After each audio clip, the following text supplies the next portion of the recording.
Telangana BJP అధ్యక్షుడు ఎన్ రామచంద్రరావు ముఖ్యమంత్రి రేవంత్ రెడ్డికి బహిరంగ లేఖ రాయడంపై మంత్రి పొన్నం ప్రభాకర్ ఫైర్ అయ్యారు. మోదీ సర్కారు ఫెయిల్యూర్స్ సంగతేంటని ప్రశ్నించారు. 11 ఏళ్ల క్రితం కేంద్రంలో అధికారంలోకి వచ్చిన బీజేపీ దేశ ప్రజలను అడుగడుగునా వంచిందని ఆరోపించారు. గత 3 ఎన్నికల్లో ఇచ్చిన హామీలను ప్రధాని విస్మరించి ప్రజల ఆశలపై నీళ్లు చల్లారని విమర్శించారు. వాగ్దానాలతో ఉదరగొట్టడం, విధ్వంసాన్ని రెచ్చగొట్టడం, అబద్ధాలను ఆవిష్కరించడం తప్ప చేసిందేమీ లేదని మండిపడ్డారు.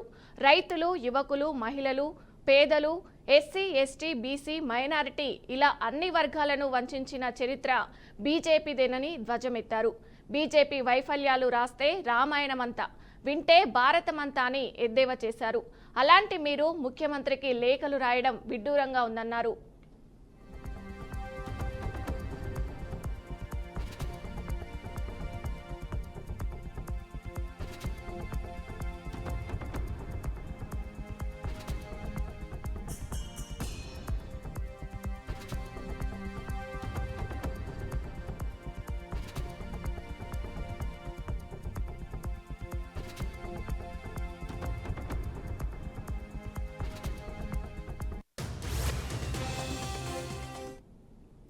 గురవింద గింజ సామెతను గుర్తు చేసే విధంగా ఉన్న మీ లేఖ నవ్వు తెప్పిస్తుందన్నారు. తెలంగాణకు 11 ఏళ్లలో ఏం చేశారు?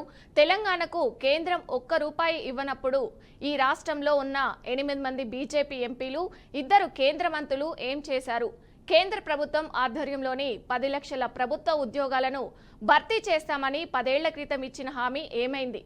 పాలమూరు, రంగారెడ్డి ఎత్తిపోతలకి జాతీయ హోదా ఇవ్వకుండా మీనమేషాలు లెక్కిస్తున్న మీరు కాదా అని పొన్నం ప్రభాకర్ ప్రశ్నించారు.